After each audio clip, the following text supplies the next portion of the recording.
جی ہاں، کوئی یہ خدا کی قسم اس کام میں آگے بڑھنے کا یہ راستہ ہی نہیں ہے. وہ مردود ہے اللہ کے یہاں سے، یہ مردود اللہ کے یہاں سے کہ اپنے آپ کو اللہ کے یہاں قبول کرائے بغیر مخلوق میں قبولیت چاہتا ہے آگے بڑھنے کے لیے. جی ہاں، تو سہیل بن عامر اور حارث بن ہشام یہ دونوں بیٹھے ہوئے تھے حضرت عمر رضی اللہ عنہ کے دائیں بائیں. حضرت عمر کے پاس پہنچنا آسان کام نہیں تھا. لوگ سفارش سے اندر داخل ہوتے تھے مشورے میں، جن کی حیثیت ہوتی تھی حضرت عمر کے یہاں، لوگ ان سے کہتے کہ تم جاؤ گے ہمیں بھی ساتھ لے جانا، کسی طرح ہم بھی داخل ہو جائیں اندر. تو وہ سہیل بن عامر حارث بن ہشام یہ دونوں آئے تو حضرت عمر تنہا بیٹھے ہوئے تھے. یہ دونوں دائیں بائیں آگے بیٹھ گئے اور یہ مطمئن یوں تھے کہ ہمیں یہ مقام مل گیا ہے، اب ہم یہاں سے کہیں نہیں جائیں گے. میں آپ کو یہ سمجھانے کے لیے قصہ سنا رہا ہوں کہ کوئی کسی کا دایاں بایاں بن جائے تو یہ قبولیت کی علامت نہیں ہے.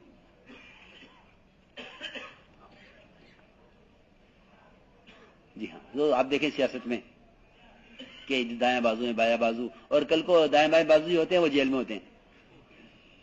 ہاں، وہاں سے کہاں سے کہاں گرتے ہیں. بقول حضرت کے کہ جو لوگ سہارے کا جو سہارے کا محتاج ہو وہ تو جنازہ ہے.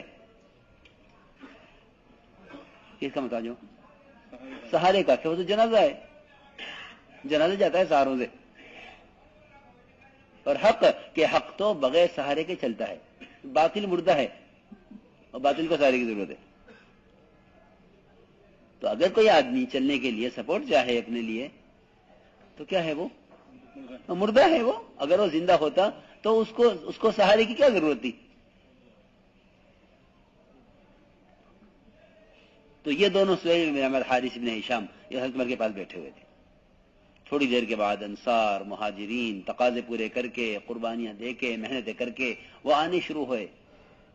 تو حضرت عمر نے فرمایا سہیل ذرا پیچھے ہٹو، حارث تم ذرا پیچھے ہٹو.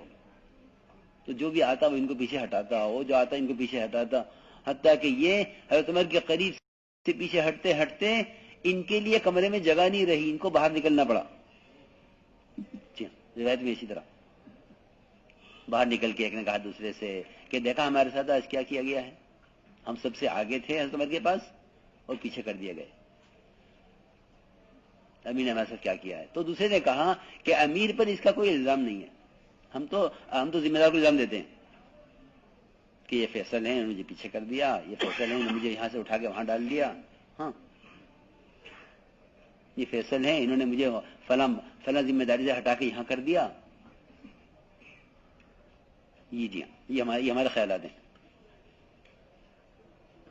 کہ اگر یہ اللہ کے مقبول ہوتے تو کون سی طاقت تھی جو ان کو ان کے کام سے ہٹا دیتی. سیدھی بات بالکل. تو سہیل نے کہا حارث بن ہشام سے کہ امیر پر کوئی الزام نہیں ہے، امیر پر کوئی الزام نہیں ہے. امیر سے تو اللہ نے یہ کام اس بات اس لیے کہلوائی ہے کہ تقاضے ہم نے پورے نہیں کیے، محنت ہم نے کی نہیں. جی ہاں، کہ ہم بغیر تقاضے اور بغیر محنت کے ہم آگے بڑھ گئے، اس لیے ہمیں پیچھے کر دیا گیا، اس لیے ہمیں پیچھے کر دیا گیا.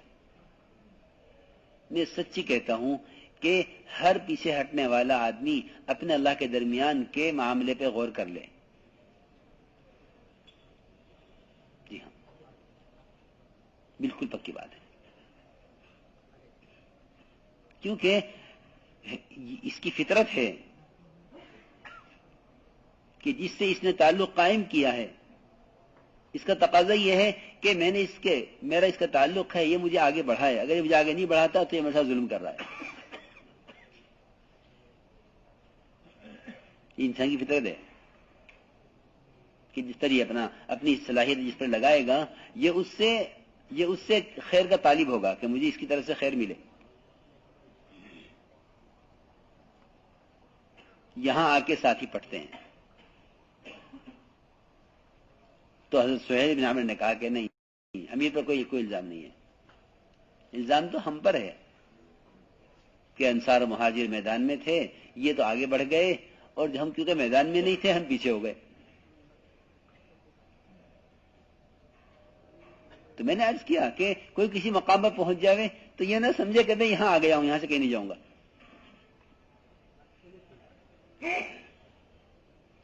اس لیے میرے محترم دوستو، اپنے آپ کو اللہ کے ہاں قبول کرواؤ. اور یہ بات یاد رکھنا کہ قبولیت کا تعلق قابلیت سے نہیں ہے، کہ قبولیت کا تعلق صفات قبولیت سے ہے. کس سے؟ صفات قبولیت.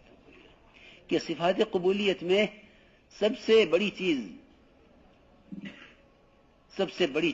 صفات قبولیت میں، کہ صفات قبولیت میں سب سے بڑی چیز تواضع ہے.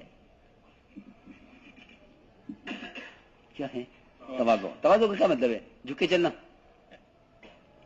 کیوں بھائی؟ نہیں، بالکل نہیں. جھک کے چلنے کو تو حضرت عمر رضی اللہ تعالیٰ عنہ نے ایک آدمی کے گھسا مارا تھا سینے پر. فرمایا یہ تواضع نہیں کہ جھک کے چلے. یہ کیا تواضع؟ میں بتاؤں آپ کو تواضع کسے کہتے ہیں؟ تواضع کہتے ہیں اپنے لیے کسی مطالبے کا خیال نہ آنا. اپنے لیے کسی مطالبے کا خیال بھی نہ آنا، اس کو تواضع کہتے ہیں. کیونکہ کبر کی ضد تواضع ہے. کبر اس کو کہتے ہیں کہ ہم اس قابل ہیں، ہم سے یہ کام لیا جائے. یہ سب کبر کی لائن کی چیزیں ہیں. صحابی نے خود کہا کہ رسول اللہ کیا آپ مجھے استعمال نہیں کرتے؟ مجھ سے کام نہیں دیتے آپ؟ خود صحابی کہہ رہے کہ آپ مجھے استعمال نہیں کرتے. تو آپ کا جواب یہ ہے کہ یہ چاہنے والا اللہ کے یہاں مقبول نہیں ہے. جی ہاں، دیکھو روایتوں میں اللہ تستعملونی، کہ جس میں اس کی چاہت ہے اس کے ساتھ اللہ کی مدد نہیں ہے. کیونکہ مدد نہیں ہے کیا مطلب ہے؟ کہ اللہ اس کو چاہتے نہیں ہے. بہت موٹی بات عرض کر رہا. تو میں نے آپ کو بتا دیا کہ تواضع یہ نہیں کہ آدمی جھک کے چلے. تواضع یہ ہے کہ کام کرنے والے کے دل میں کوئی مطالبہ نہ ہو اپنے لیے قطعاً. اگر مطالبہ ہے تو یہ مخلص نہیں ہے، یہ پکی بات ہے. یہ خدا کی قسم، یہ پکی بات ہے. اگر مطالبہ ہے تو یہ مخلص نہیں ہے. اگر مطالبہ ہے تو یہ مخلص نہیں ہے. ہم یہ کریں، ہم سے یہ کرایا جائے. شرم آنی چاہیے. کیا نہیں چاہیے؟ شرم آنی چاہیے کہ بندہ اس کام میں آگے بڑھنے کے لیے وہ راستے اختیار کرے جس میں وہ اللہ کے یہاں سے مردود ہو جائے، کہ ہم سے یہ کام لیا جائے. جی ہاں، مخلصین وہ تھے کہ میرے خطاب رضی اللہ تعالی عنہ وہ کام کر کے کہ میرے بعد نبی ہوتے تو عمر ہو سکتے تھے، وہ یہ کہیں کاش میری ماں نے مجھے جنانا ہوتا، کاش میں اپنے گھر والوں کا بکرا ہوتا، کاش میں کسی درخت کا پتا ہوتا کہ اونٹ مجھے نگل جاتا، کھا جاتا، پھر مینگنی کر کے نکال دیتا، پھر مینگنی وہ ہوا میں اور جو ہے اس میں مٹی میں مل کے ختم ہو جاتی. یہ ہوتی ہے مخلصین کی تمنا. یہ نہیں ہم اتنے سال سے ہیں، ہمارے ساتھ کیا ہوا، ہم اتنے سال سے ہیں، ہم سے کیا کام لیا گیا، ہم اتنے سال سے ہیں، ہماری کیا ترقی ہوئی. یہ تو آپ دیکھیں ملازمتوں میں ہوتا ہے دنیا میں. 10 سال سے کام کر رہے، 20 سال سے کام کر رہے، کیا ہماری کیا ہاں کتنی ترقی ہوئی. ہمارے یہ کیا اس کا تصور ہی نہیں ہے. کہ متواضع شخص اس کو کہتے ہیں جس کا مخلوق سے کوئی مطالبہ نہیں ہے. کیونکہ تواضع کا مطلب یہ ہے کہ وہ اپنے آپ کو اس قابل سمجھتا نہیں ہے. اس قابل سمجھے گا تو مطالبہ کرے گا، اس قابل سمجھے گا تو لڑے گا. مطالبہ کیا کرے گا؟ لڑے گا. میرا بیان نہیں کرایا، مجھ سے ہدایت نہیں دلوائی، مجھ سے یہ نہیں کرایا، مجھ سے وہ نہیں کرایا. جی ہاں. اور اتنا ہی نہیں بلکہ اپنے حمایتوں کی اپنی حمایت کرنے والوں کی طرفداری کرے گا کہ میری حمایت کرے وہ میرے ساتھ، تمہیں حمایت کرے وہ میرے ساتھ. میں سچی بتاتا ہوں، کام کرنے والوں کی جماعتیں اور ان کے فرقے اس لیے بنے ہیں کہ ہر حمایت کرنے والے کے ساتھ اس کا حمایت کرنے والا اس کے ساتھ ہو گیا. تو میرے ساتھ آ جاؤ، تو میری حمایت کرو، تو میری حمایت کرو. جی ہاں، ہم سب مل کر یہ کریں گے. جی ہاں. یہ پھر یہ دروازہ کھلتا ہے کام کرنے والوں میں. حالانکہ سنت یہ ہے، میں آپ کو بتاؤں سنت کیا ہے، کہ سنت یہ ہے کہ اپنی حمایت کرنے والے کی طرف کوئی توجہ مت کرو. سنت یہ ہے یہ تمہاری حمایت کرے کہ اس کی طرف کوئی توجہ نہ کرو. جی ہاں، جب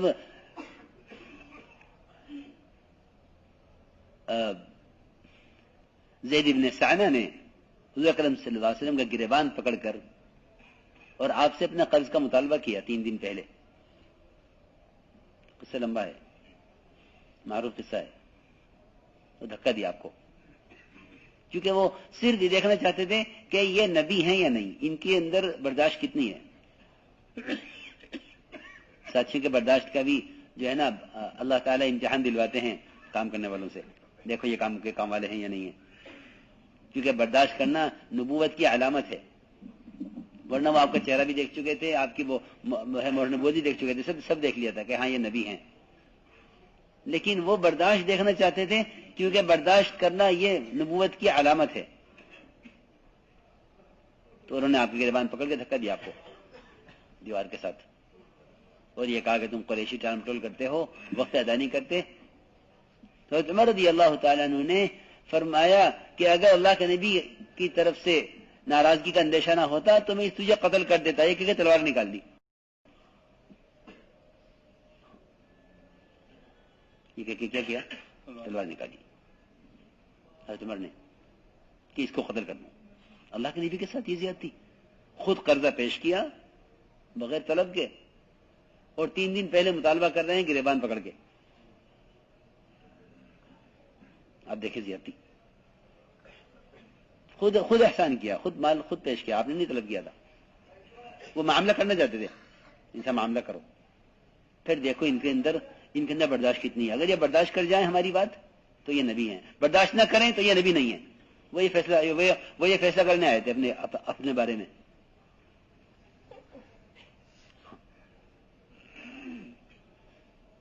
تو میں نے تلوار نکالی کہ اس کو قتل کر دو. حضور اکرم صلی اللہ علیہ وسلم نے فرمایا عمر یہ تم نے کیا کیا؟ حالانکہ آپ کی حمایت میں کر رہے، صحابہ تو آپ پر جان دینے والے. آپ نے یہ نہیں کہا کہ عمر میری محبت میں کر رہے ہیں، چلو ٹھیک ہے عمر تم نے اچھا کیا، تم ہو میرے. جی ہاں، یہاں تو جو ہماری حمایت کرے گا کہ وہ ہمارے ساتھ. جی ہاں، ہمارے حمایتی ہمارے ساتھ، ان کا حمایتی ان کے ساتھ. تو بن گئے گروپ بننے میں کیا دیر لگتی ہے؟ کہ اپنے حمایتی کو دباؤ، یہ سنت ہے. کیونکہ جو آدمی اپنے حمایتی کو دبائے گا وہ حق پر ہے. جو اپنے حمایتی کو دبائے گا وہ حق پر ہے، اللہ کی مدد اس کے ساتھ ہے. اور جب اپنے حمایتی کا احسان سمجھے گا اپنے اوپر کہ وہ فساد بڑھائے گا اس سے. تو آپ نے فرمایا کہ عمر یہ تم نے کیا کیا؟ مجھ سے کہتے کہ میں اس کا حق ادا کر دوں، اور اس سے یہ کہتے کہ وہ مطالبہ طریقے سے کرے. میں عمر ان کو لے جاؤ اور ان کو لے جا کر ان کا حق دے دو، اور 20 سا کھجوریں ان کو زیادہ دینا. اللہ مجھے معاف فرمائے، مجھے نظر نہیں آتا اپنے کام کے ماحول میں کہ کوئی ایسا کام کرنے والا ساتھی ہو جو ستانے والوں پر احسان کرتا ہو. کن پر؟ ستانے والوں پر احسان تو اصل تھا یہی دعوت میں کہ ستانے والوں پر احسان کرو. اصل احسان ہمارے ہاں یہی تھا. لوگ تو بیچارے یہ سمجھے کہ احسان کرنے والوں پر احسان کرو. اس سے امت کبھی نہیں بنتی، اس سے امت کبھی نہیں بنتی. لوگ احسان کرتے احسان کرنے والوں پر، ہم ان پہ احسان کریں، ان کا ہم پر احسان ہے، ہم پہ احسان کریں، ان کا ہم پر احسان ہے. نہیں، نبوت کا تو مقام بہت اونچا ہے. وہاں حکم اس کا ہے کہ احسان کرو. کن پر؟ ستانے والوں پر احسان کرو. وہ سب سمجھیں گے کہ یہ نبی ہیں، کیونکہ نبی ہدایت چاہتے ہیں نا. تو کوئی ان کو ستاوے تو وہ بدلے میں احسان. کہ زید بن ثانہ کو بھی ساکھیورے زیادہ دینا عمر، کیونکہ تم نے ان کو دھمکایا ہے. روایت اسی طرح ہے. اپنا کوئی ذکر نہیں کہ اس نے میرے ساتھ کیا کیا. جی ہاں، یہاں تو ساتھی کہتے ہیں کہ نبی والا راستہ ہے. کیا کہتے ہیں بیٹھ کے اس پہ ممبر پہ کہ نبی والا راستہ ہے، اور نبی والی تکلیف کے لیے تیار نہیں ہے. جی ہاں، کہ مجھ پہ ظلم ہو رہا ہے، مجھ پہ ظلم ہو رہا ہے، مجھے ستایا جا رہا ہے. جی ہاں، یہ شکایت ہے. اور کہتے کیا ہے کہ نبی والا راستہ ہے، کہ راستہ یہ پکڑا ہے اور شکایت کرتے ہیں. رسول اکرم صلی اللہ علیہ وسلم کو جب زخمی کر دیا گیا، آپ نے فرمایا کہ وہ قوم کیسے کامیاب ہوگی جب نبی کا خون بہا دے. اللہ نے فرمایا نبی جی آپ کو شکایت کرنے کا حق نہیں ہے.